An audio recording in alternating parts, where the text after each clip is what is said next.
प्रताप सिंह मोती सिंह जी, पूर्व मंत्री डॉक्टर शिवाकांत ओझा जी, पूर्व सांसद श्रीमती राजकुमारी रत्ना सिंह जी, हमारे विधायकगण श्री राजेंद्र मौर्य जी, जीतलाल पटेल जी, उमेश द्विवेदी जी, अपना दल के जिलाध्यक्ष श्री ब्रजेश पटेल जी, इस क्षेत्र के पूर्व प्रत्याशी नागेश प्रताप सिंह उर्फ छोटे सरकार और भारतीय जनता पार्टी, अपना दल, निषाद पार्टी, सुहेलदेव राजभर पार्टी से जुड़े हुए हमारे सभी पदाधिकारीगण और इतनी भीषण गर्मी में भी प्रतापगढ़ के मेरे सभी उपस्थित बहनों और भाइयों, आप सबके उत्साह के लिए, आपके उमंग के लिए आप सभी के प्रति हृदय से अभिनंदन करता हूं। बहनों और भाइयों, देश के अंदर चुनाव चल रहा है,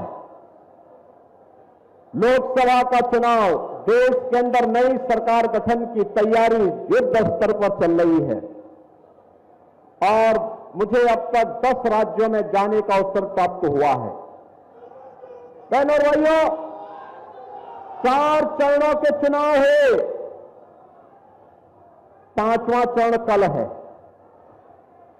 लेकिन पूरे देश के अंदर और पूरी दुनिया के अंदर चुनाव परिणाम के बारे में लोगों ने पहले ही अनुमान लगा लिया है। हर व्यक्ति जानता है कि 4 जून को क्या होने जा रहा है। 4 जून के परिणाम के बारे में जनता जनार्दन को पहले से पता है और एक ही आवाज है कि चाहे जितना जोर लगा लो, आएंगे तो मोदी ही और जीतेंगे भी। लोग बोलते हैं अरे आप ऐसे कैसे बोल दे रहे हैं, तो जनता कहती है कि जो राम को लाए हैं, जो राम को लाए हैं, और इसीलिए नारा निकल पड़ा कि फिर एक बार, फिर एक बार, फिर एक बार और अब की बार, अब की बार 400 पार जब आप बोलते हैं तो इस समाजवादी पार्टी के लोगों को चक्कर आने लगते हैं। चक्कर इसलिए भी आता है क्योंकि इनके जो शागिर्द थे, प्रयागराज वाले और गाजीपुर के जो बड़े बड़े पहले इनके इर्द गिर्द इनके सिपह सालार थे ना, वे सब मिट्टी में मिल गए हैं, इसलिए इनको चक्कर आने लगता है कि अभी तो यह हाल है। 400 पार होंगे तो पता नहीं क्या होगा फिर। हमने कहा 400 पार इसलिए चाहिए जिससे पाक अधिकृत कश्मीर को भारत माता का हिस्सा बनाया जा सके, बनाया जा सके। बहनों और भाइयों, मोदी जी ने 10 वर्ष के अंदर भारत की कायाकल्प कर दी। आज दुनिया के अंदर हम भारतवासियों को सम्मान मिलता है, सीमाएं सुरक्षित हैं, आतंकवाद और नक्सलवाद पर पूरी नकेल कसी गई है। याद करिए, पहले आतंकी घटना घटित होती थी और कांग्रेस और सपा के लोग क्या बोलते थे, कहते थे साहब आतंकवादी तो सीमा पार के हैं। इस समाजवादी पार्टी तो आतंकवादियों की हितैषी पार्टी है। आपने देखा होगा इनका काले कारनामे। संकट मोचन मंदिर जो बजरंगबली का मंदिर है, जहां पर बजरंगबली को रामचरितमानस लिखने की प्रेरणा तुलसीदास जी महाराज को जिस स्थान पर बजरंगबली ने उपस्थित होकर के किया था, वो संकट मोचन पर आतंकी हमला काशी में होता है, तब प्रदेश में समाजवादी पार्टी की सरकार थी और केंद्र में कांग्रेस की सरकार थी। बहनों और भाइयों, जब अयोध्या में राम जन्मभूमि पर आतंकी हमला हुआ था तब भी प्रदेश में समाजवादी पार्टी की सरकार थी, केंद्र में कांग्रेस की सरकार थी। ये दोनों केंद्र और प्रदेश में, इन दोनों का जब गठजोड़ होता है तो अनर्थ जरूर होता है। अराजकता के कारण है ये, असुरक्षा के कारण है, अविश्वास के कारण है। और बहनों और भाइयों, याद करना, प्रतापगढ़ की धरती सभी बीमारी का एक ही अचूक रामबाण है, यहां तो आंवला, प्रतापगढ़ का आंवला। आप जब चलते हैं, जहां से आंवला शुरू होता है, समझ लो प्रतापगढ़ आ गया। और इसीलिए तो आंवले का ही प्रभाव है, आंवले का ही प्रभाव है। जब दुनिया के अंदर हम कहीं जाते हैं तो लोग यही कहते हैं, 100 पढ़ा लिखा एक प्रतापगढ़ है, यानी 100 पढ़े लिखे लोगों पर आप भारी हो जाते हैं, क्योंकि आंवला आपकी पहचान बन गई है। आपने इसकी ऐसी ब्रांडिंग की कि दुनिया में छा गया प्रतापगढ़। बहनों और भाइयों, ऐसे ही मोदी जी ने भारत को दुनिया के अंदर छाने की व्यवस्था करवा दी। हर क्षेत्र में भारत में विकास, आतंकवाद समाप्त, नक्सलवाद समाप्त, सीमाएं सुरक्षित हुई है। और अब तो पटाखा भी फट जाए ना जोर से, तो पाकिस्तान पहले सफाई दे देता कि भाई मैंने नहीं किया है, क्योंकि उसे मालूम है कि कहीं लेने के देने न पड़ जाए। ये नया भारत है, छेड़ेगा नहीं, लेकिन अगर कोई छेड़ेगा तो उसको छोड़ेगा भी। और इसीलिए आज देख रहे होंगे, हाईवे बन रहे हैं, एक्सप्रेसवे बन रहे हैं, बाईपास बन रहा है, प्रतापगढ़ में मेडिकल कॉलेज भी बन गया है। प्रतापगढ़ मेडिकल कॉलेज का नाम बोधिसत्व सोनेलाल पटेल जी के नाम पर हमारी सरकार ने रखा है। बहनों और भाइयों, आज एक नई पहचान बन रही है प्रतापगढ़ की, विकास के साथ, तेजी के साथ जुड़ता हुआ। 1 डिस्ट्रिक्ट 1 मेडिकल कॉलेज हो, कहीं IIT, कहीं IIM, कहीं IIIT, कहीं NIT, कहीं वर्ल्ड क्लास यूनिवर्सिटी बन रही है। हर घर नल योजना और नल से जल भी आज आपके घरों पर पहुंचने की व्यवस्था पुख्ता कर दी गई है। आप याद करिए, ये समाजवादी पार्टी के सरकार के समय गरीब भूख से मरता था, गरीब उपचार के अभाव में दम तोड़ता था, किसान आत्महत्या करता था, नौजवान पलायन करता था, बेटी और व्यापारी सुरक्षित नहीं थी। और आज तो 80 करोड़ लोग देश के अंदर फ्री में राशन की सुविधा का लाभ प्राप्त कर रहे हैं। 60 करोड़ लोगों को 5 लाख रुपए का आयुष्मान कार्ड दिया जा चुका है। और मोदी जी ने घोषणा की है कि 70 वर्ष से ऊपर के हर व्यक्ति को हर वर्ष 5 लाख रुपए की सुरक्षा, स्वास्थ्य बीमा का कवर देंगे। 5 लाख का उपचार कहीं भी जाके करा सकता है। 12 करोड़ किसानों को किसान सम्मान निधि, 12 करोड़ घरों में शौचालय का निर्माण, 10 करोड़ घरों में उज्ज्वला योजना का सिलेंडर, 10 करोड़ मिल चुका है, बाकी कोई बचा होगा, चुनाव के बाद उनको भी फ्री में कनेक्शन मिलेगा। और हमने तो व्यवस्था की है, होली और दीपावली में एक भरा हुआ सिलेंडर उन परिवारों को उपलब्ध करवाते हैं। बहनों और भाइयों, ये मोती सिंह जी यहीं पे हैं, डॉक्टर महेंद्र सिंह जी नहीं दिखाई दे रहे हैं, लेकिन जब ये लोग ग्रामीण विकास मंत्री थे और मोदी जी प्रधानमंत्री के रूप में आशीर्वाद देते हुए प्रदेश में 56 लाख गरीबों के मकान बनाए गए, 56 लाख गरीबों के, और देश के अंदर 4 करोड़ गरीबों के मकान बने हैं। और मोदी जी ने कहा जितने बाकी बचे होंगे उनके भी मकान बनेंगे, अगले 5 वर्ष के अंदर सभी को मकान दे देंगे। ये कार्य आखिर सपा क्यों नहीं करा पाई, बसपा क्यों नहीं करा पाई, कोई अन्य दल क्यों नहीं करा पाए? कारण है इनका विकास का कोई एजेंडा नहीं। हमने विकास भी कराया है, सुरक्षा भी दी है, सम्मान भी बढ़ाया है, गरीबों का कल्याण भी किया है, बड़ी बड़ी योजनाओं को आपके यहां तक पहुंचाने का काम भी किया है। और बहनों और भाइयों, वह काम भी किया है जो लोक को भी सुधारेगा और परलोक को भी सुधारेगा। वह काम है अयोध्या में रामलला का भव्य मंदिर का निर्माण। आप मुझे बताओ, रामपुर खास के कितने लोग, प्रतापगढ़ के कितने लोग अयोध्या में दर्शन करके आ गए? काफी लोग करके आ गए। अब आप जाइए, दर्शन चुनाव के बाद जरूर दर्शन करने के लिए जाएंगे। आज जाएंगे ना, अयोध्या को पहचान नहीं पाएंगे। एक नई अयोध्या बना दी, अयोध्या, नया अयोध्या, क्योंकि राम हमारी आस्था है। राम के बगैर हमारा काम नहीं। और इसीलिए दुनिया कह रही है, जो राम को लाए हैं हम, जो राम को लाए हैं, भाई हम तो राम भक्त हैं।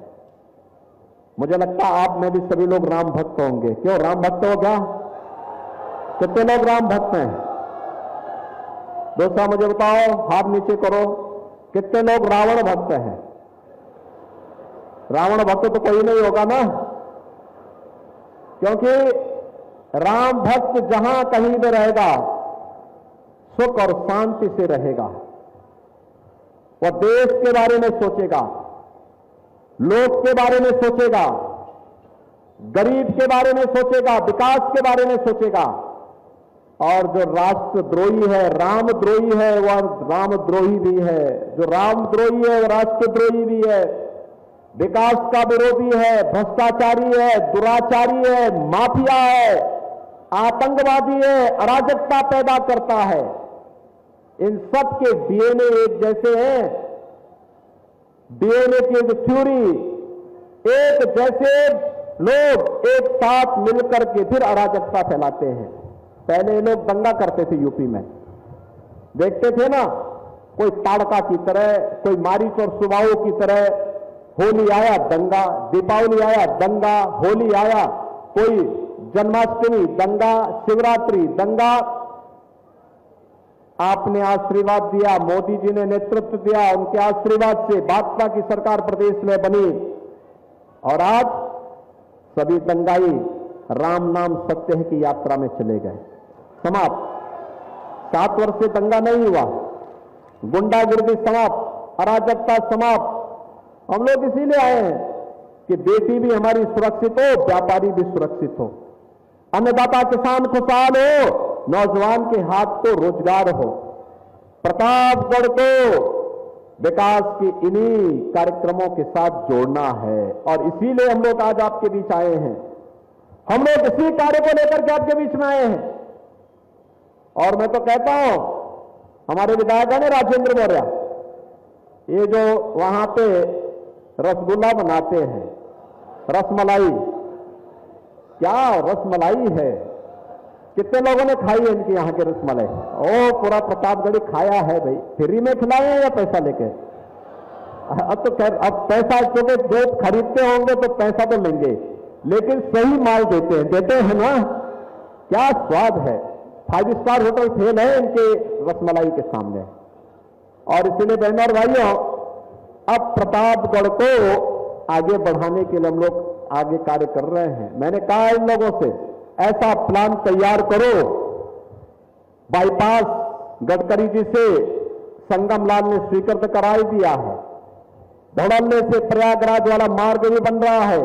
अयोध्या की और प्रयागराज की 4 लेन की कनेक्टिविटी हो गई है। अब इसमें औद्योगिक गलियारा बना करके ऐसे उद्योग लाओ कि प्रतापगढ़ का हमारा नौजवान नौकरी और रोजगार के लिए बाहर न जाए, दुनिया नौकरी मांगने के लिए प्रतापगढ़ के नौजवानों के पास आए। बहनों और भाइयों, एक तरफ विकास और देश की समृद्धि, आत्मनिर्भर और विकसित भारत के लिए मोदी जी के नेतृत्व में हम काम कर रहे हैं, और दूसरी तरफ ये समाजवादी पार्टी और कांग्रेस का गठबंधन क्या करने जा रहा है? ये कह रहा है कि सत्ता में आएंगे तो एक विरासत टैक्स लगाएंगे। विरासत टैक्स का मतलब आप जानते हैं ना, आपके बाप दादों की जितनी जमीन होगी, जितनी प्रॉपर्टी होगी, मकान होगा, पैसा होगा, जेवर होंगे, इसमें से आधा ये लोग ले लेंगे। क्या आप इसको छोड़ देंगे क्या? ये औरंगजेब का जजिया कर है, इनके अंदर औरंगजेब की आत्मा घुस गई है। और औरंगजेब, कोई मुसलमान भी अपने पुत्र का नाम औरंगजेब नहीं रखता, क्योंकि औरंगजेब इतना क्रूर था कि उसने अपने बाप को ही जेल में डाल दिया था, अपने भाई की हत्या कर दी थी। और औरंगजेब की आत्मा जजिया कर लगाने के लिए इनके अंदर घुस गई है। देश का पता नहीं क्या अनर्थ कर डालेंगे लोग। क्या आप जजिया कर लगाने देंगे समाजवादी पार्टी और कांग्रेस गठबंधन को? क्या ये छूट देंगे क्या? अरे पैसा आपके बाप दादों की कमाई, उनकी खून पसीना उनका, और उसमें जबरदस्ती डकैती डालने की छूट इनको दी जाएगी क्या? भारतीय जनता पार्टी यही कहती है कि हमारे नागरिकों का अधिकार उनके पास सुरक्षित रहना चाहिए। इनका हक आप जबरदस्ती मुसलमानों को नहीं बांट सकते हो, किसी और को नहीं बांट सकते हो, ये कतई ये छूट नहीं दी जा सकती। और दूसरा बहनों और भाइयों, इनके द्वारा अनुसूचित जाति, जनजाति और पिछड़ी जाति के आरक्षण पर सेंध लगाने का प्रयास हो रहा है। ये सेंध किस रूप में लगाने जा रहे हैं? कांग्रेस की कर्नाटक की राज्य सरकार ने अभी पिछड़ी जाति को मिलने वाले आरक्षण में एक हिस्सा काट करके मुसलमानों को दे दिया है। ये बाबा साहब भीमराव अंबेडकर का अपमान है। उन्होंने कहा था धार्मिक आधार पर आरक्षण नहीं हो सकता, लेकिन कांग्रेस के लोग फिर वही पाप कर रहे हैं जिसके कारण देश का विभाजन हुआ था। ये समाजवादी पार्टी के लोग उनके शागिर्द हैं। ये तो कांग्रेस की बारात में ढोल बजाने वाले लोग हैं। इनका कोई ठिकाना नहीं, कब पलट जाए, कहां पर किसका अपहरण कर दे, किसके साथ क्या घटना कर ले। और ऐसे ही ये लोगों ने जब मिलकर के सरकार चला रहे थे तब भी यही पाप ये लोग कर रहे थे। बहनों और भाइयों, आपको सतर्क करने के लिए आ रहे हैं। ये झूठ बोलेंगे, गुमराह करेंगे, जाति के नाम पे बांटेंगे, लेकिन बंटना नहीं है। जो देश के अंदर बेहतर माहौल है, प्रदेश के अंदर विकास का माहौल है, सुरक्षा का माहौल है, इसको बनाए रखने के लिए फिर से भाजपा आवश्यक है। मानते हैं ना? और मैं तो आपसे कहूंगा, समाजवादी पार्टी ने आपको विकास से वंचित किया, उसको वोट के लिए तरसा दीजिए। समाजवादी पार्टी ने आपके यहां के नौजवानों को नौकरी के लिए तरसाया था, आज उसको वोट के लिए तरसा दीजिए। इन्होंने पानी के लिए तरसाया था, वोट के लिए तरसाइए। इनको किसी भी स्थिति में माफ करने की आवश्यकता नहीं। और इसीलिए मैं आया हूं, भारतीय जनता पार्टी ने अपने सांसद को फिर से संगम लाल गुप्ता के रूप में अपना प्रत्याशी बनाकर के फिर से आपके बीच भेजा है। देखो, नाम भी संगम, प्रयागराज का एक संगम है, गंगा, यमुना और सरस्वती का। पूरा दुनिया आती है वहां स्नान करने के लिए, और आपके पास तो सांसद के रूप में ही मोदी जी ने संगम भेज दिया है। वे विकास भी कर सकते हैं, कार्य भी कर सकते हैं, आपकी हक की लड़ाई को भी लड़ सकते हैं। इसलिए संगम लाल गुप्ता को कमल चुनाव चिन्ह पर 25 मई को भारी बहुमत से विजयी बना के भेजेंगे।